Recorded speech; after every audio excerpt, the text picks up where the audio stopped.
চাপ দিছিলি ওরে তো ভাই অনেক চাপ দিছে, কিন্তু ও তো খালি 9-6 দেখাইতাছে। ও কইতাছে যে আজকে না কালকে, কালকে না পরশু।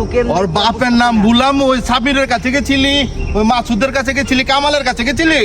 ভাই সবার কাছে গেছি। দোকান বিতালা আমার মু তালা, ব্যবসায় তালা দিমু। আমার টাকা নিয়ে দিছে, সামনে আমি মহারাজা কিনমু। যদি গরু না কিনা পারি মাইরা ফালামু। লজাই লজাই দেখি তোর টাকা দেয় নাই।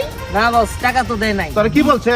বলছে যে তোর বছরে নিয়ে আই পারলাম। আমার তোর বছরে নিয়ে আইলে যদি বসে যায় পেটটা পাড়া দেখাইলে হালামু। চল চল আজকে যাই, চল আমার লগে, চল আমার লগে। তুই টাকা দিব না, উড়াই খাওয়াবো আজকে।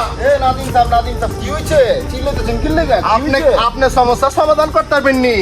রফিকের তো টাকা পামু, জবরের টাকা পামু, সুদের টাকা গুলো আমার দেয় না। আমি কুরবানি দেবো, সামনে মহারাজা কিনবো।